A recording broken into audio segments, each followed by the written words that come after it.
The meeting to order as we look outside. So I'm calling the Village of North Hudson Park Board meeting to order. It's Tuesday, July 15th, 2025 at 6:30 p.m. And roll call, Commissioner Flater. Here.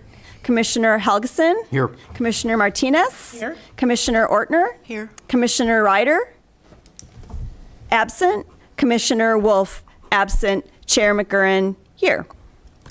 Item 2 on the agenda, is there a motion to review and approve the minutes from the Park Board meetings of May 20th, 2025 and June 24th, 2025? Motion to approve. Second. The motion was from Commissioner Ortner. The second was Commissioner Martinez. Any discussion? Hearing no discussion, let's vote to approve the minutes from May 20th, 2025 and June 24th, 2025. All those in favor, say aye. Aye. Opposed? Hearing no opposition, the meeting minutes are approved for May 20th and June 24th. We'll go to the third item, comments from the floor. This is an opportunity for the Village of North Hudson residents, property owners, or business owners to make the Park Committee aware of topics, issues, or opportunities that are on or not on today's agenda. If you'd like to speak, please say your name, spell your last name, and give your address up at the microphone, please. Go ahead. I think I'm on the She's on the agenda. Yep. Okay, great.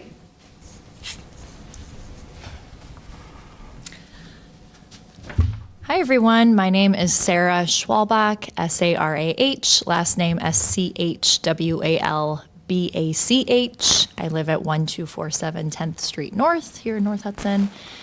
Did I forget anything? I think that's Nope, most you're good. info. Okay.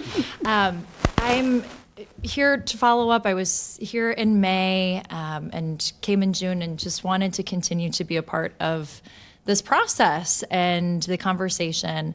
I wanted to also just note that in being around the parks over in our neighborhood recently, I noticed that there are some new recycling bins and garbage receptacles, and those are really a nice improvement. I don't know if that was something that this group was a part of or if that was a part of Public Works or another group, but just wanted to note that that was something that I had noticed and then wanted to continue to be a part of the conversation about how to get involved in updating some equipment and kind of honing in on which parks are the ones that we as a village are wanting to prioritize, and if you're needing some support from community members to put together, I don't know, a survey or take a pulse on, and maybe we already have this data, take a pulse on where kids are concentrated within North Hudson to try to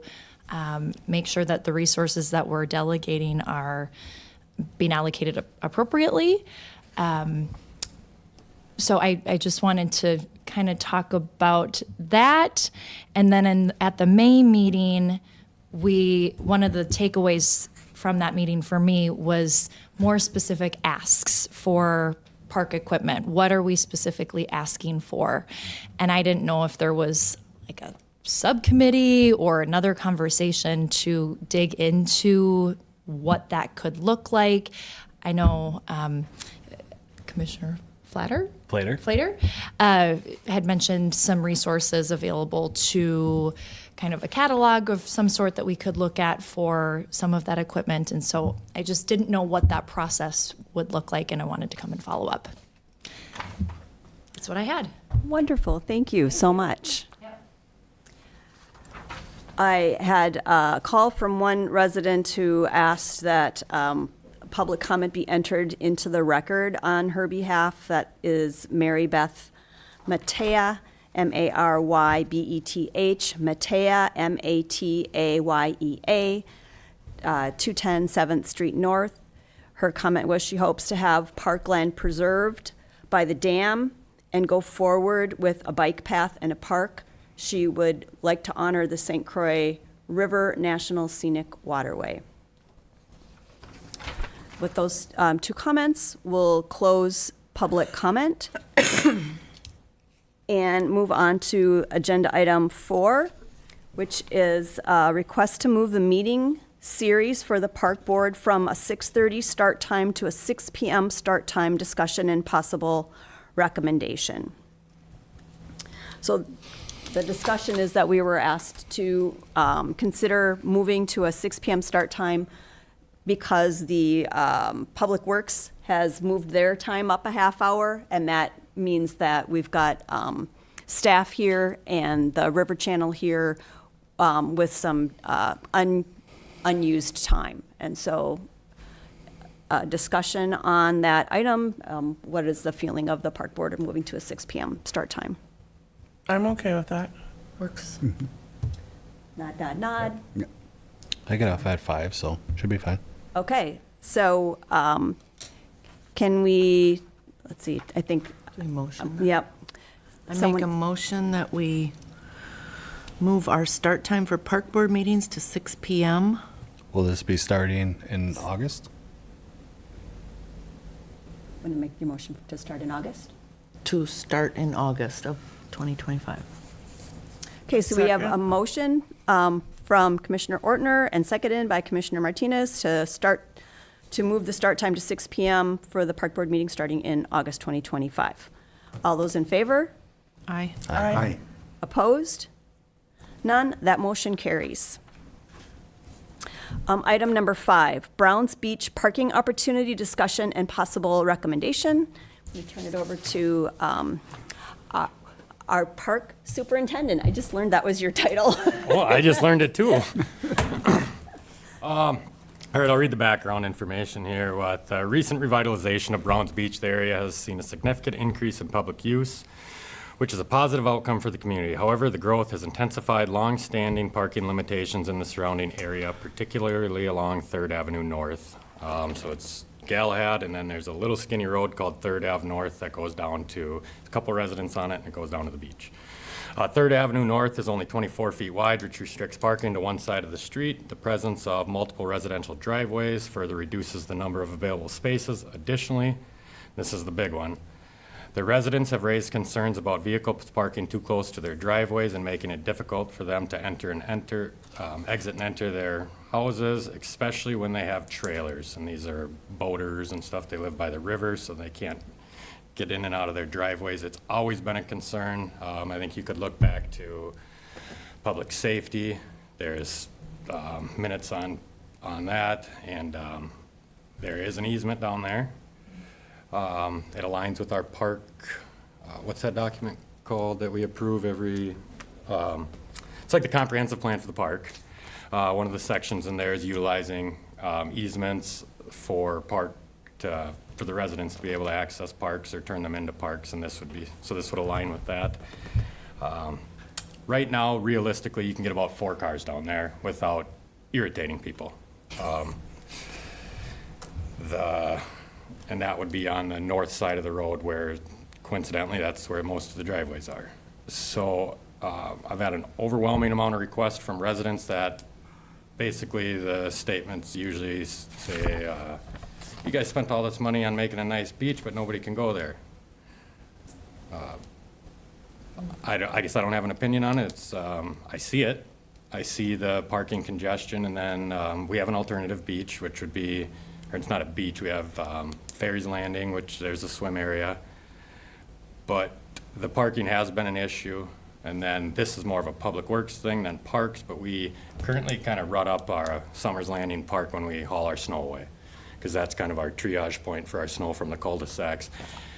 This would give us a spot directly off the road to put all of our snow in the winter as well without affecting homeowners. There's no issue of the snow melting and flooding homes. There's plenty of land there.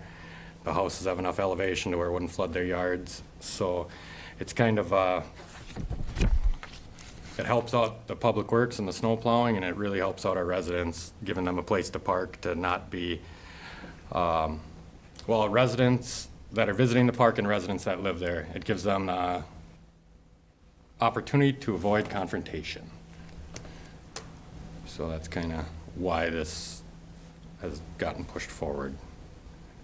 There's a perfect piece of land that we don't use there. It's just, it's a easement now, but it was an abandoned road. So, the motion is to move funding to the parks for that? Is that, am I understanding the motion correctly? Yep, so this wasn't budgeted for. So this would be to, so the park board would ask for an allocation of money to have this project done from the village finance or the village board. So from a capital, like I guess for the, ask the finance So that's committee. kind of, I guess, and I could have done this wrong. I think I did it correctly. We would make the motion and then finance figures out if they can and where it will be funded from. So how do you see this fitting into, I mean, right now, we're in the process of prioritizing for 2026. 6. Says 2025 on. Yep, so this would be 26.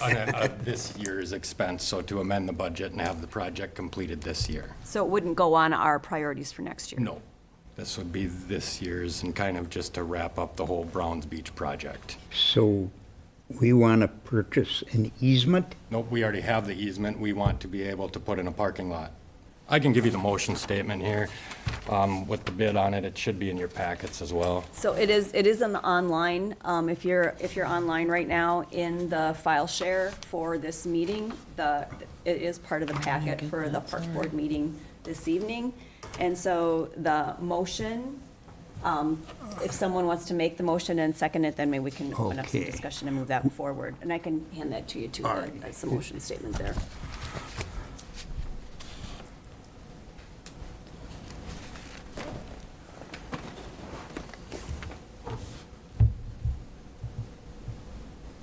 And if the minutes could note too that, that Commissioner Ryder is present and came in at about 6:35.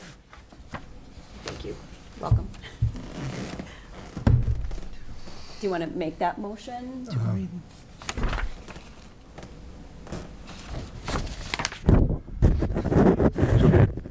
Motion, do you- Yep. So basically, we want to pave this area and make it a parking lot. Correct, yep. Sim- And it's already simplify. been, so we used this area, we cleared the trees and we used this area for the Browns Beach project to park equipment and storage. So it's already been, the trees and everything have already been removed and it's just kind of a bare spot of land. And you can put snow there in the winter. Yep. All right. I move that we ask the Finance Committee to allocate $46,000 in additional funds to the Parks Department for the installation of a parking lot at Browns Beach. Is there a I'll second? second that. So that was a motion by Commissioner Helgeson, seconded by Commissioner Ortner. Further discussion on this item? Other questions? Call the question. All those in favor? Aye. Aye. Opposed? Hearing no opposition, the motion passed. And we'll move on to item number 6.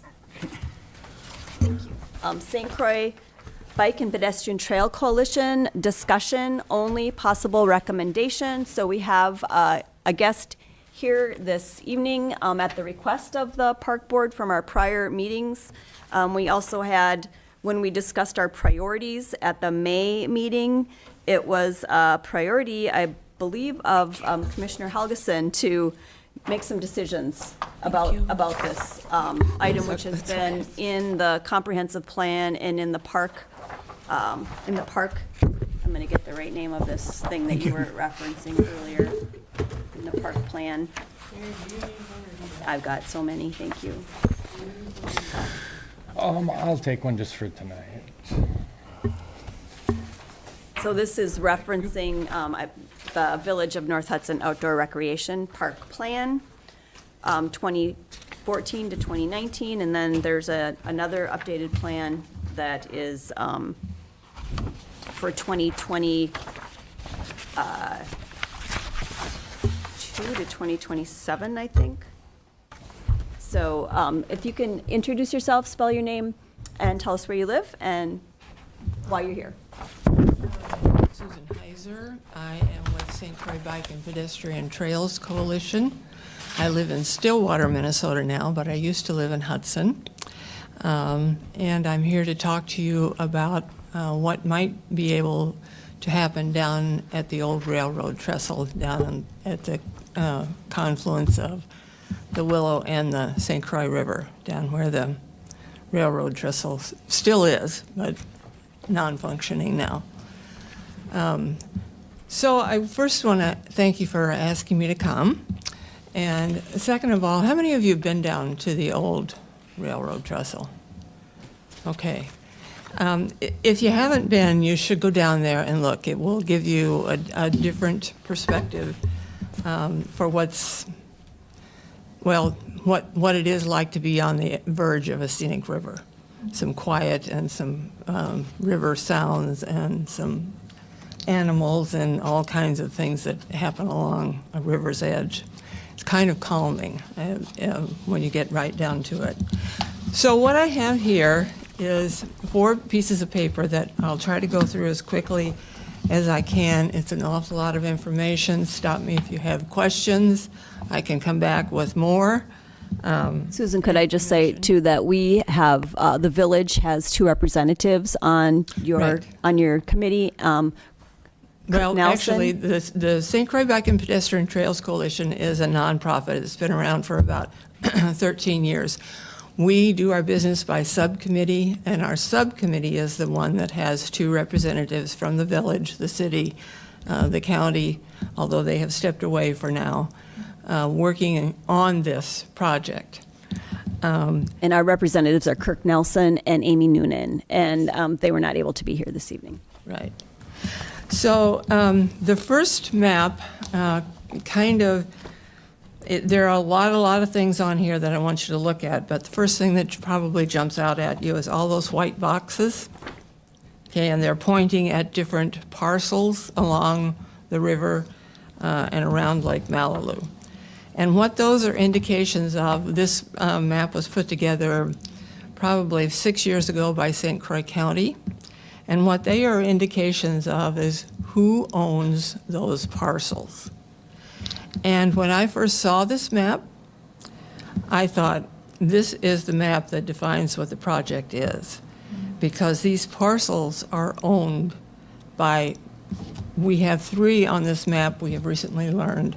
There are 4 people who own most of these parcels, not people, 4 local units of government that own these parcels. So that makes it a very complex decision-making process to do anything with these parcels. So that's the first thing you need to notice.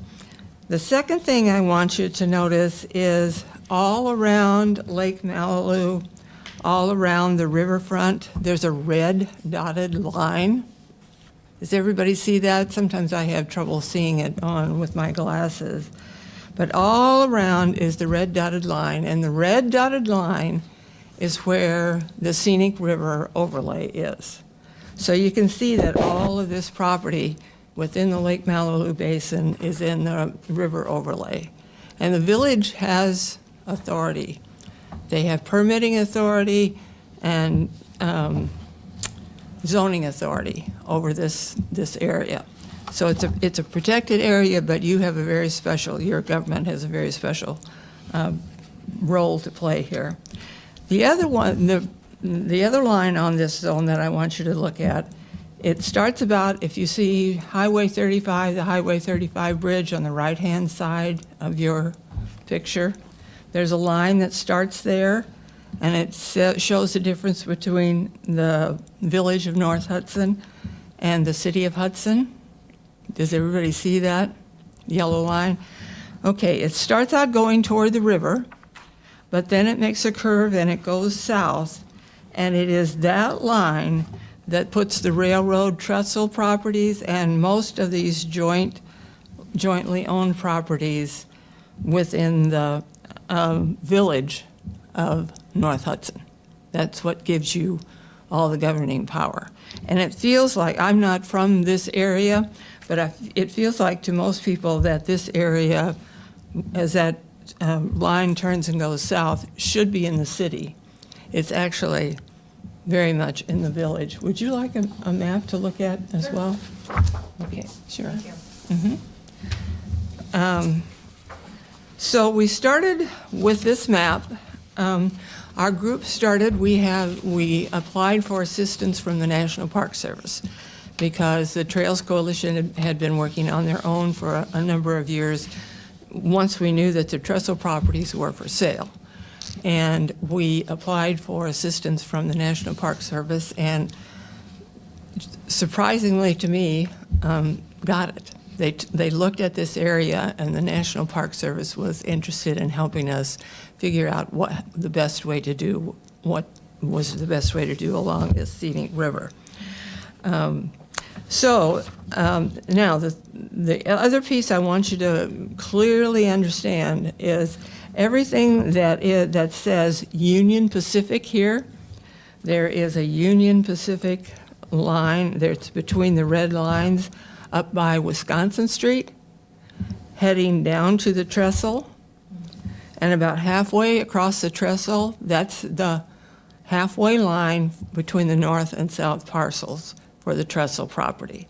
This is where the railroad cars used to come across from the line into the village to work in the shops on different things for the railroad.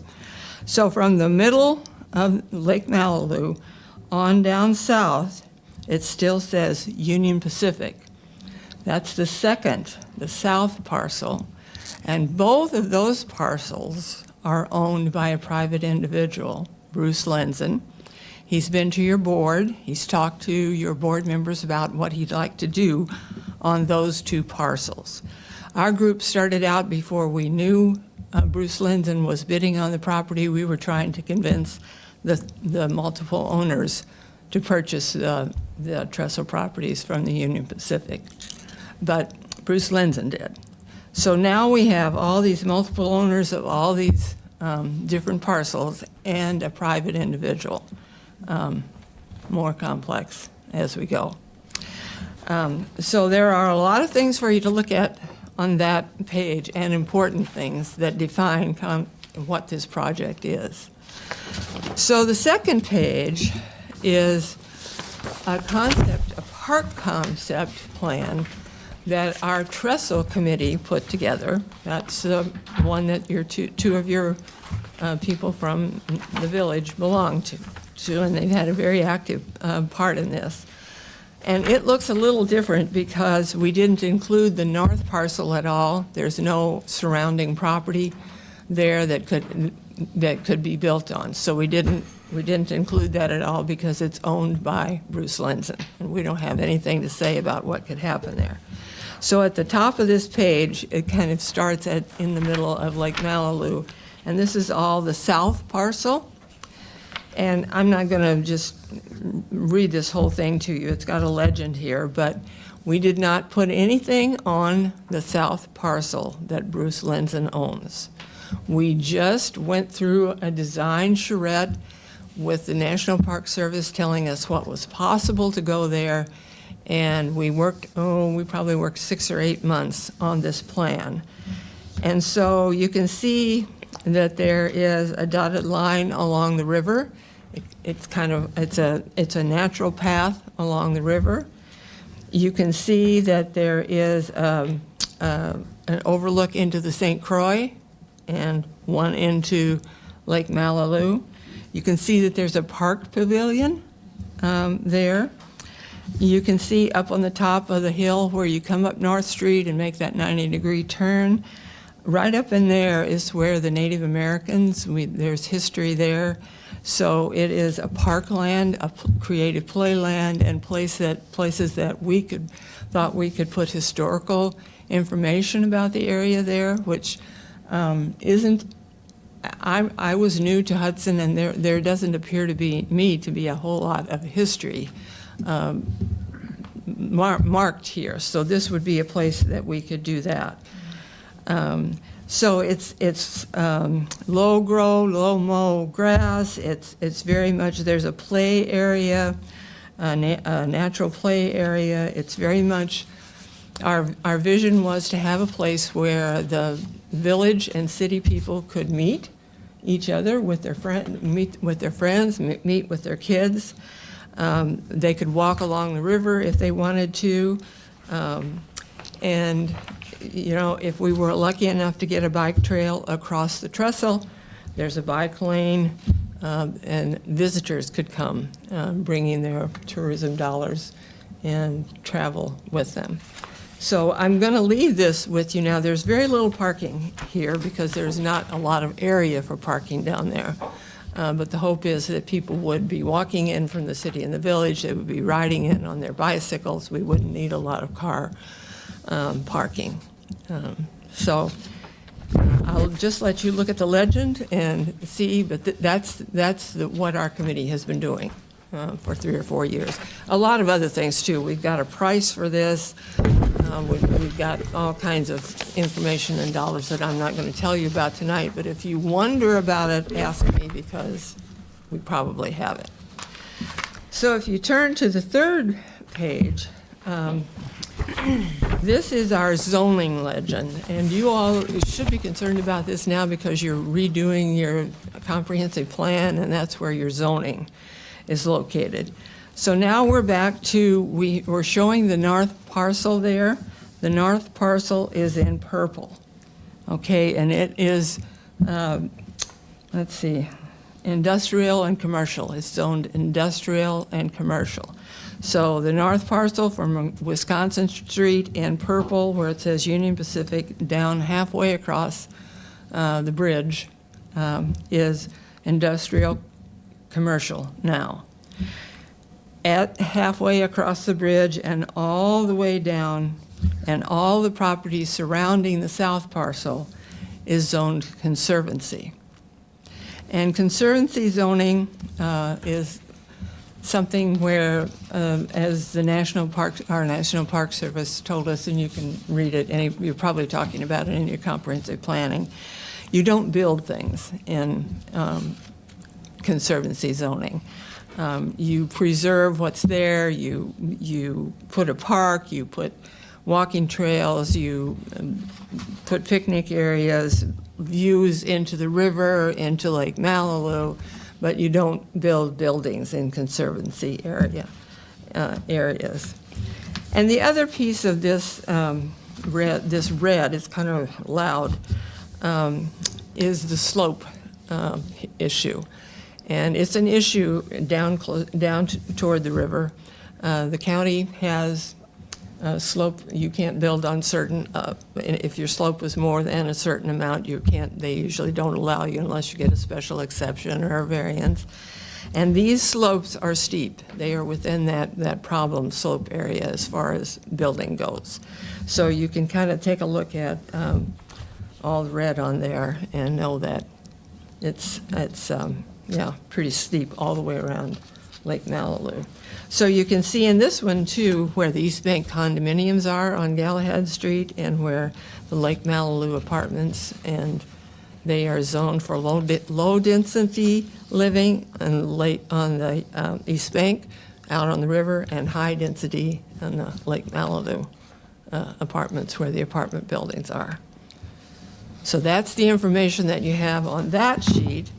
And the last sheet is one that our National Park Service lady got for us about the floodplain. And so this whole area is in a floodplain, which also makes it difficult to build on. And we all know that it floods in Hudson most springs. It probably floods, well, it does flood up here in this area where we're talking about the trestle properties and the properties surrounding them. And so you can kind of see here, the red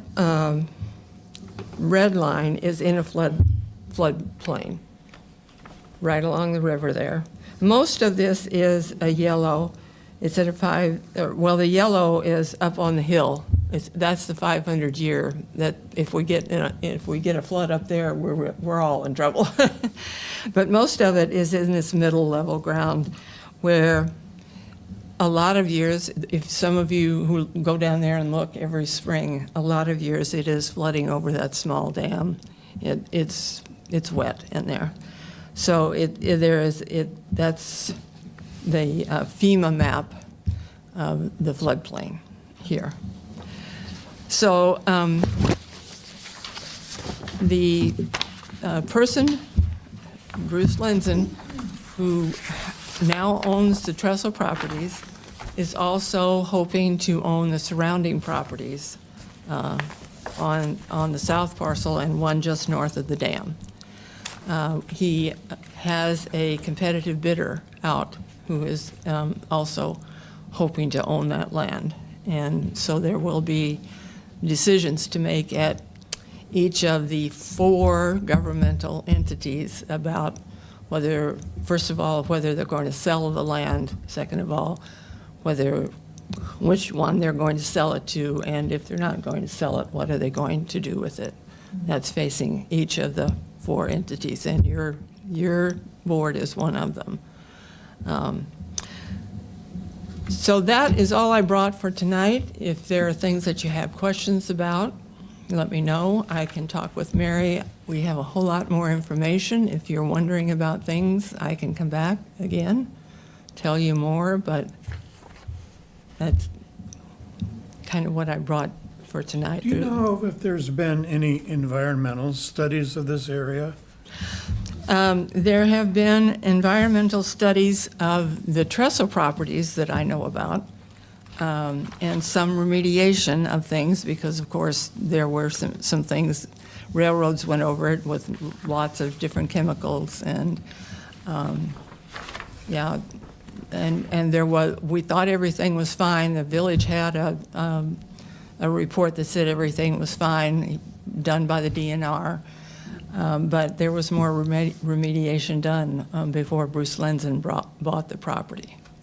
So I would say it's been thoroughly looked at.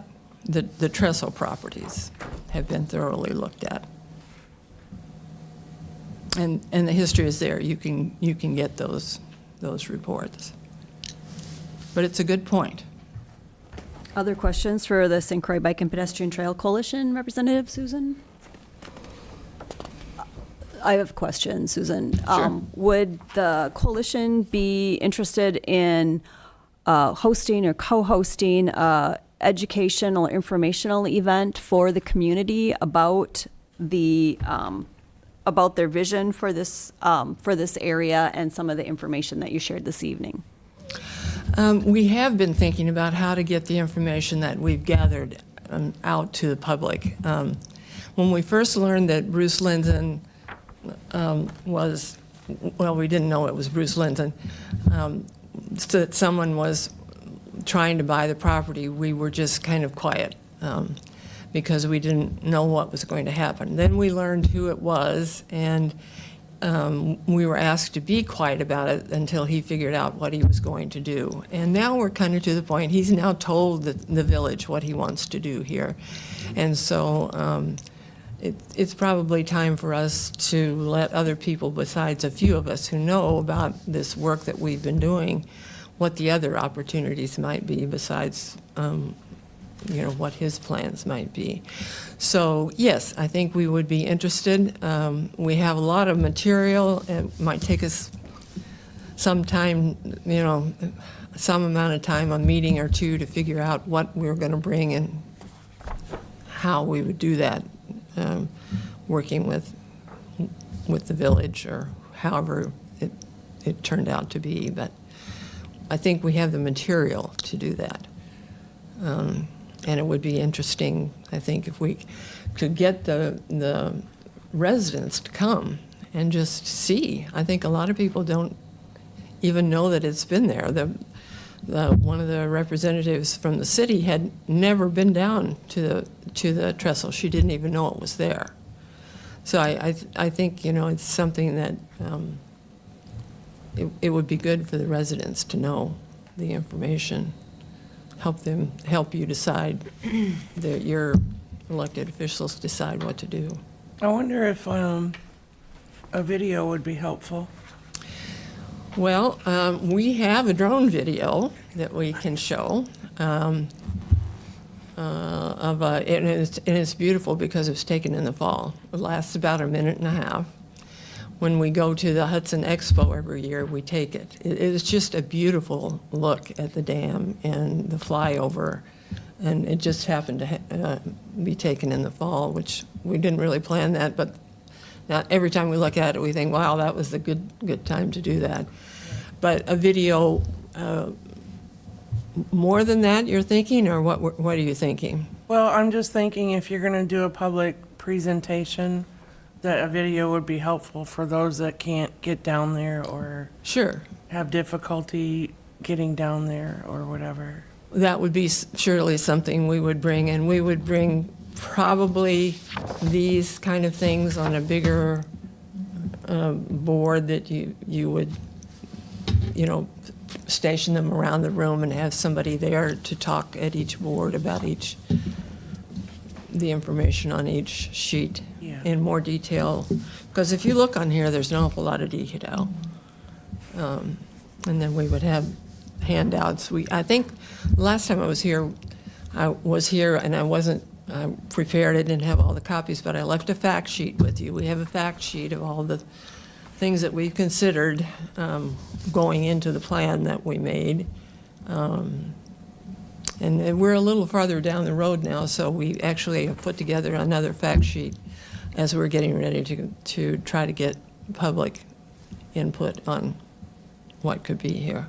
Is there interest from the park board in asking the village board to allow us to sponsor a community educational, informational event around this?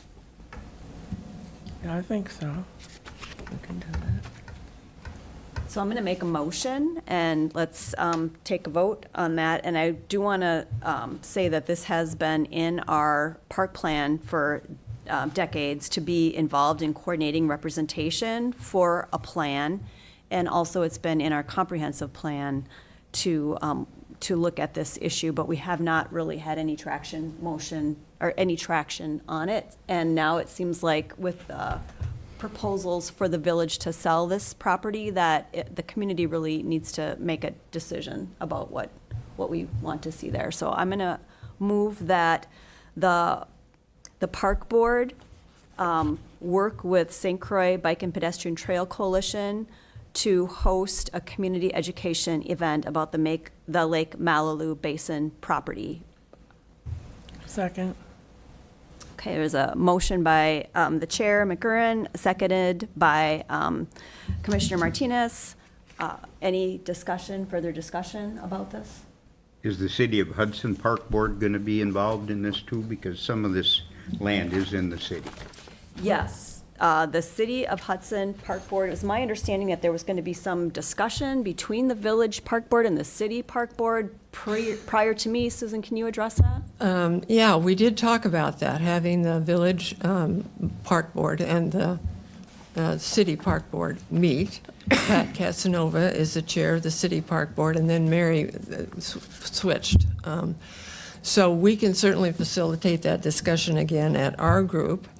I will tell you also that our representative from the city, who was at our last meeting, Sarah Brook, I don't know if any of you know her, she was going to try to hold some kind of an open house at the city as well, so that people from the city could come and see what the possibilities were.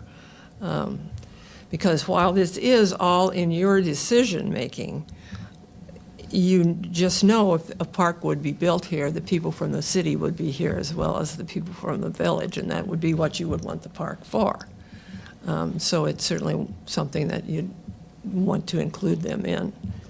So she was thinking she would host a public something as well.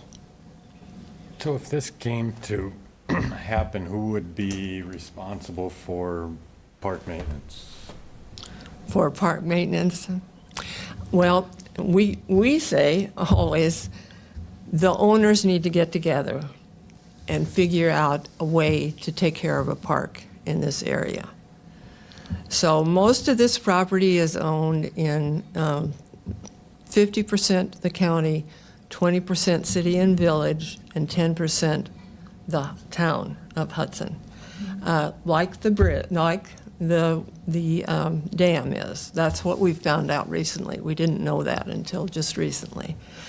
So you all have agreements about police protection and fire and water and sewer and all kinds of different kinds of agreements. And this is going to be another agreement separate from the dam. The dam is not a part of any of this discussion. It's got its own agreement. You're going to keep on going with what is there. But the same kind of agreement needs to be made, and then who would do the maintenance would be part of that discussion. So there's a little stress and strain at our meeting about, oh, would it be the city, would it be the village, would it, and both of them say they don't have the time, they don't have the money. Well, you got to figure it out what you're going to do. We own it right now. So there are proposals for sale, and so what we recommend to the board may be dependent on what happens tonight even. I think the County Administration Committee was voting tonight, or hearing anyway tonight, on if the county would be interested in selling their interest in that property. They've got 2 proposals to sell, so this is all potentially contingent on that, but this has been going on for so long, it seems that it's time to make sure the community understands and that their voices can be heard before final decisions are made. So any further questions before we vote on if the park committee would be interested, the park board be interested in asking the village board if we could co-host a educational event with the coalition? And the city? So I think it would be just us for this one. And I really don't know where the city's going, other than what Susan just said. But The discussion. If there's interest, then it seems like we would need to take a next step and talk with the other partners. The discussion that happened at our meeting was that we wanted to honor the village and the city by opening up their area, opening up your area, letting your residents come here, their residents go there.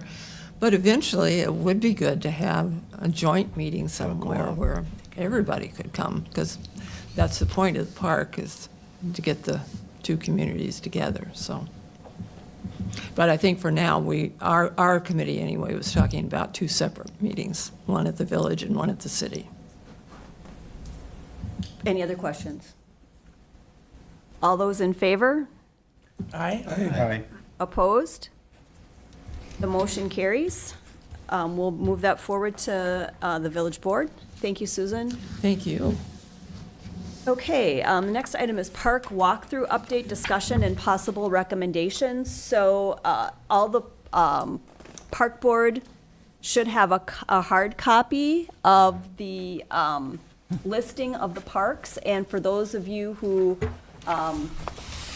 are listening in, this information is available in the meeting documents for the June meeting. So it's a Excel spreadsheet in the meeting documents for the June meeting, linked to the village board's website with meeting documents, and it goes through each park, the location of the park, the acreage of the park, the hours, signage, if there's parking, if it's handicap accessible, if there's a bathroom, if there's courts, playground equipment, picnic tables, covered shelters, pavilions, lake access, beach, other amenities, notes, and then capital expenditures for prioritization by the park board, and then potential capital costs, and then things that really got moved over to maintenance as opposed to being capital. So what I think it would be helpful for the park board to review this information for accuracy and consistency with your own evaluation, experience, priorities.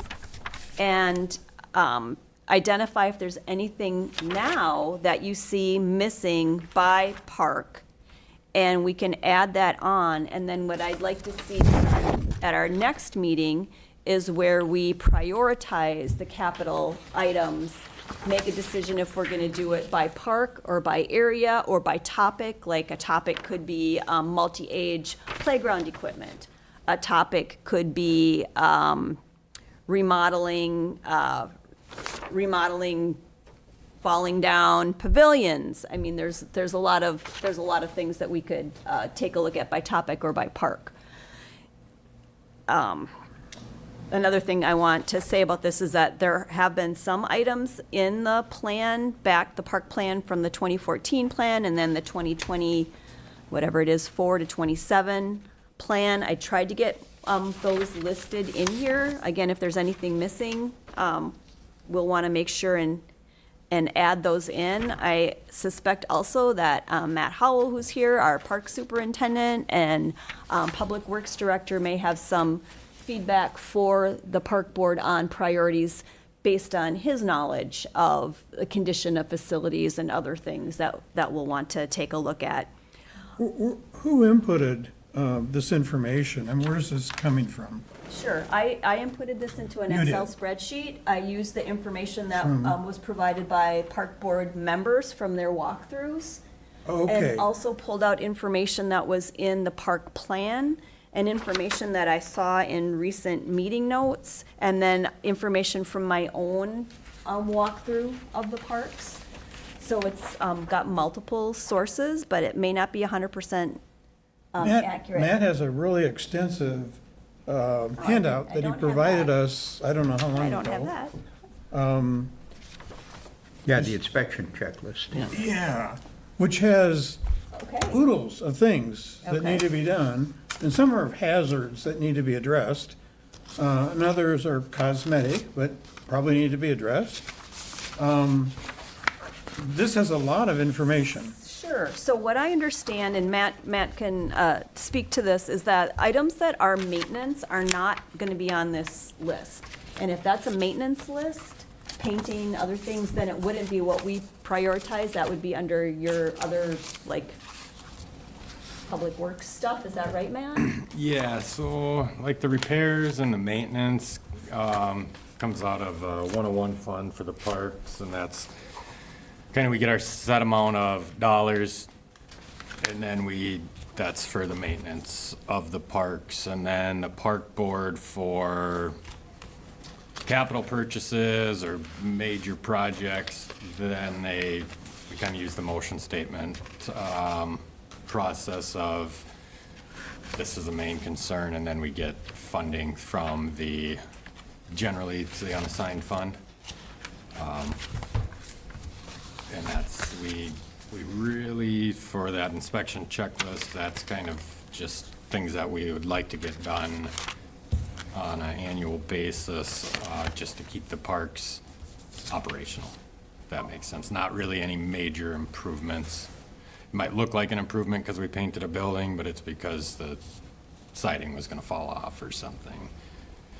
If we want to identify a park and have it specialized for young children, to meet their needs, because we can't do that at every park.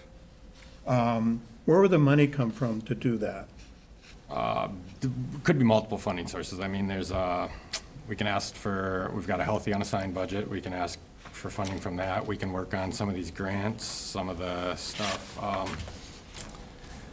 Some of these smaller projects with the grants there's so much, if you get awarded the grant, the project's gonna cost more than if you paid for it out of your own pocket, because they require to get some of these grants, there's a lot of things that you have to do to comply with the grant as far as,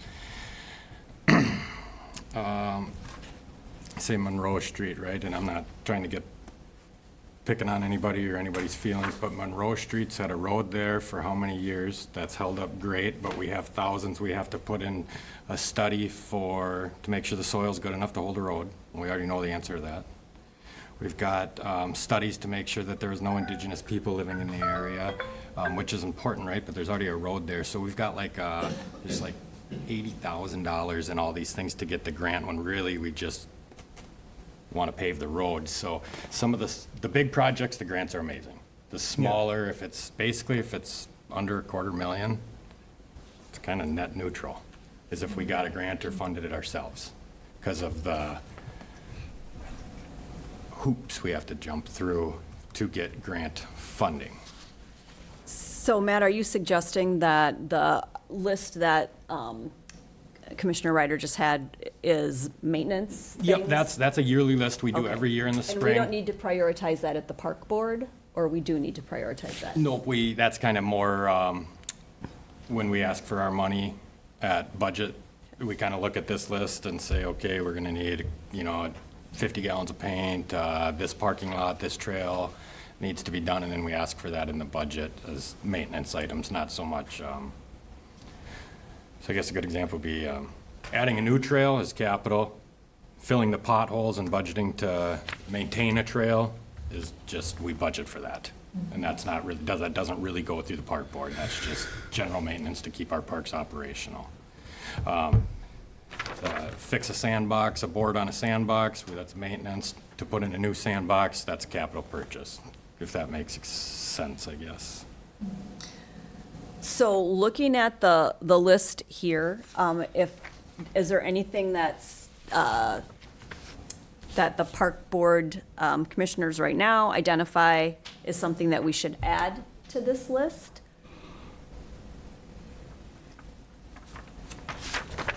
And if you think of something too, you can also add it when we meet next time too.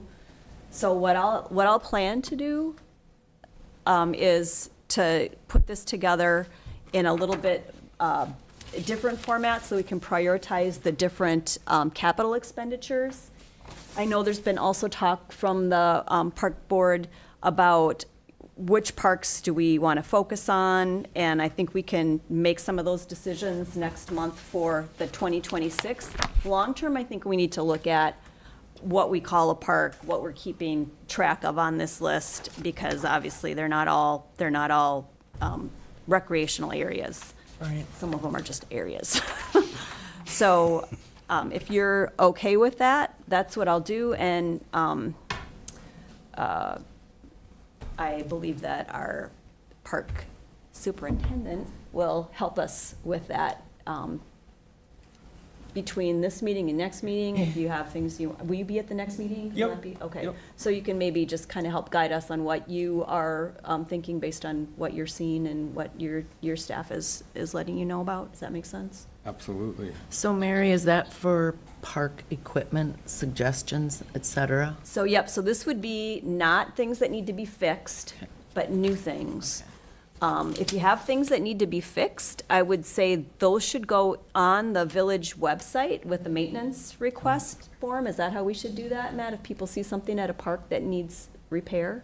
Oh, absolutely, yep. The best way to do it is, because then it's tracked by all, is to use that Public Works request, because, if there's a phone call or something like that, it doesn't, then my boss doesn't know about it, and she tracks basically resident feedback through our automated systems. Just a voicemail or something doesn't really, kind of slips through the cracks. So North Hudson, WINORTHUDSON.wi.gov is where you can find the maintenance form. You can submit it online. It goes into that system. That gets tracked then for repairs. And it doesn't have to be parks. It can be other things too, streetlights, sidewalk crossings, all those sorts of things that help the village residents can keep an eye on things and help our Parks Department and our Public Works Department keep track of those. Okay. Anything else for discussion on the capital budget? So take your time between this meeting and next meeting, and next meeting we'll set some priorities that will move forward to the board for the 2026 budget. Okay. Item number 8, it should read, instead of 2025, I'm sorry, item 8 should have read 2026 Parks Capital. Now we're going to go to item number 9, the director or superintendent update.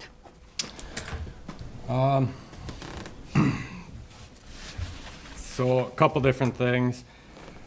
We've not been handling our right-of-way trees properly in the village. Those things have historically been going through Public Works. Actually, per our ordinance, it says that the Park Board of Commissioners is responsible for right-of-way for basically any tree the village owns, is Park Board. So that you'll start seeing coming through Park Board, as far as, getting funding for EAB or Emerald Ash Borer, Oak Wilt, some of that stuff. The budget discussion will now come through here. I will prepare our list of trees and I'll get the bids, and then you guys will decide how much we want to fund it. That's going to be coming through here so we can follow our ordinances and as it's directed. And then, funny that you brought it up, streetlights. The only streetlights the village is responsible for is in the ridges. So if there's streetlights in the ridges, they need to be reported to us. The rest of them, I have the same process as any resident. I'll absolutely do it, but it's not a different result, so you can either call me or call Excel, but the village has we don't own the streetlights, we contract that service out through Excel Energy. So all I can do is make the report, and I take an email and forward you that I made the report, but I can't control how long it takes to get them fixed. I can't control any of that stuff. I can't get them added. To add streetlights, anybody can have streetlight in their yard, as long as Excel approves it and they pay for it.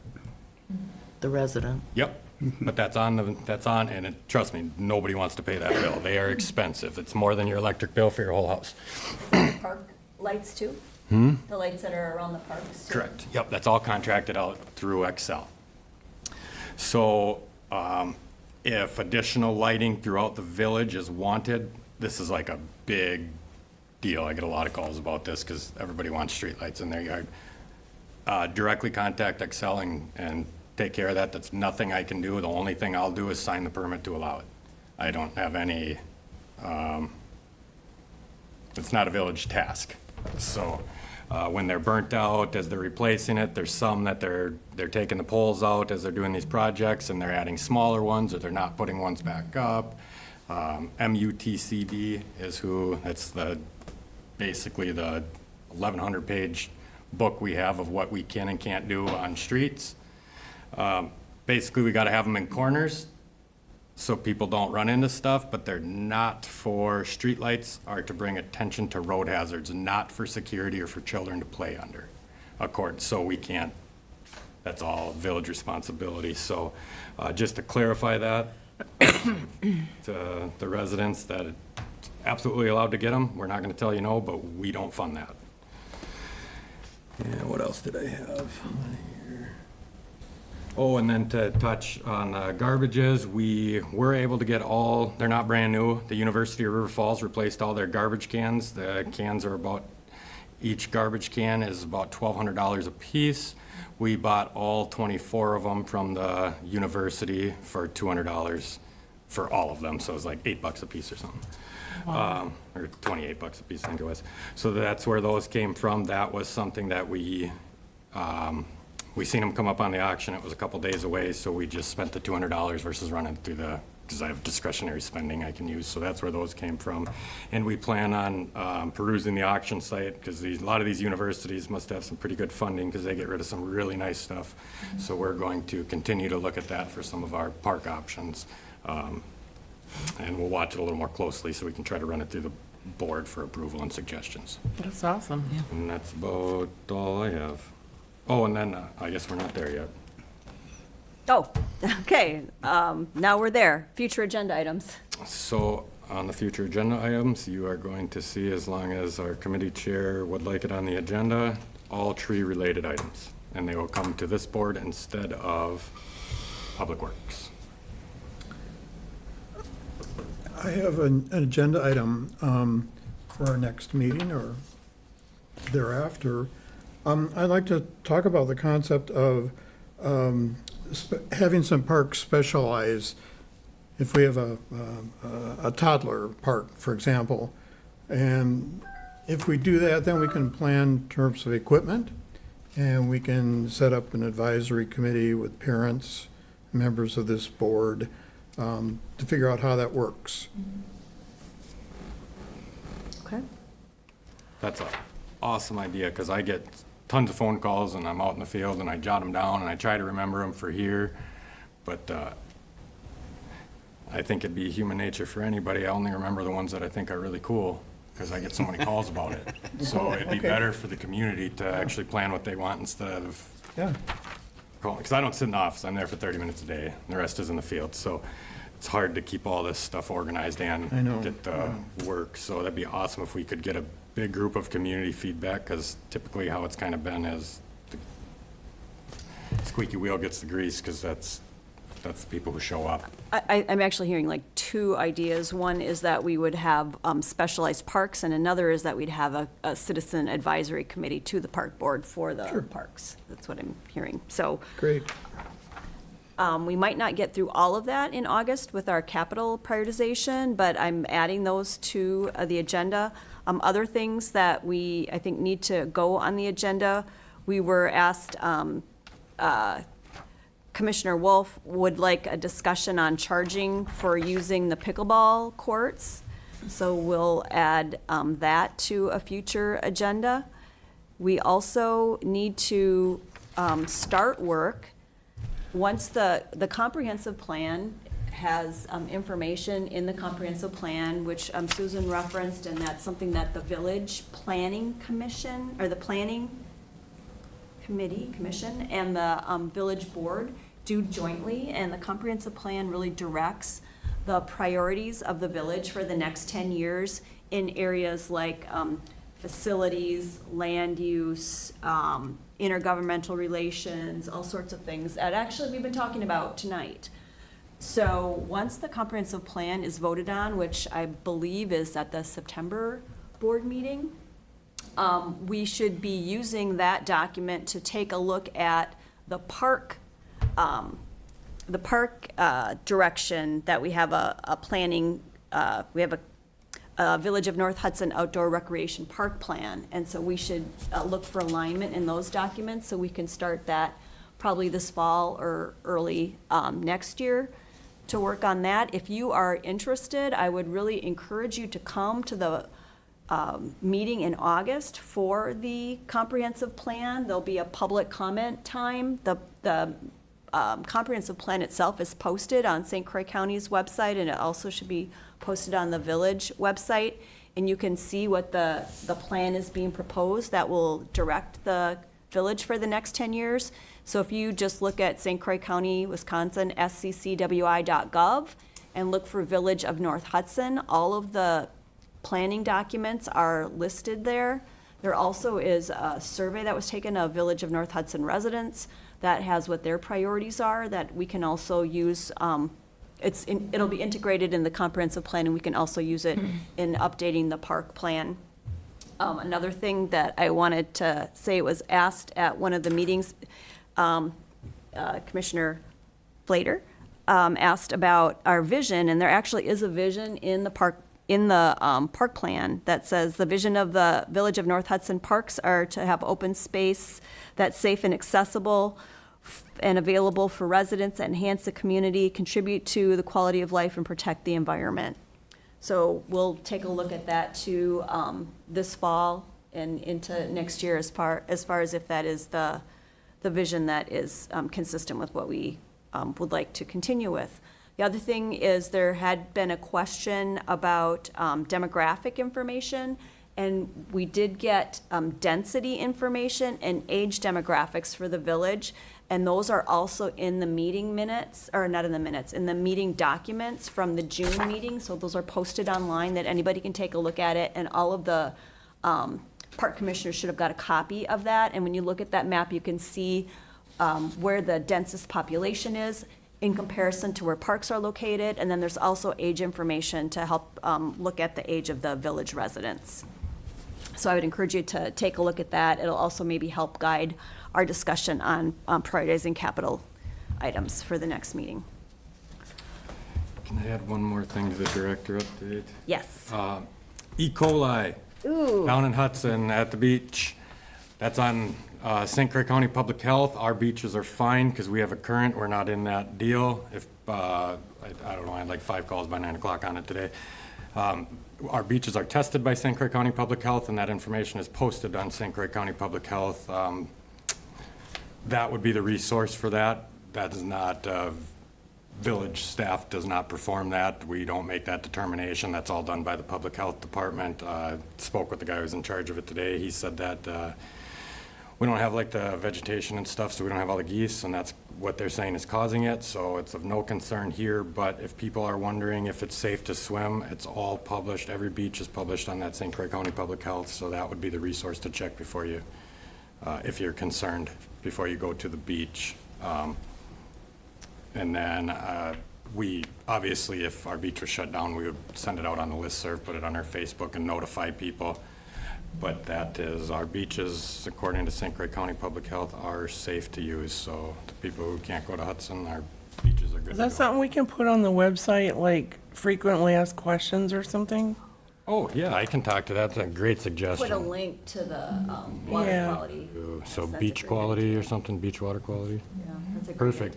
idea. Yeah, and this is the first time, I guess last year we dealt with that blue-green algae where they come down and test it, and we were fine.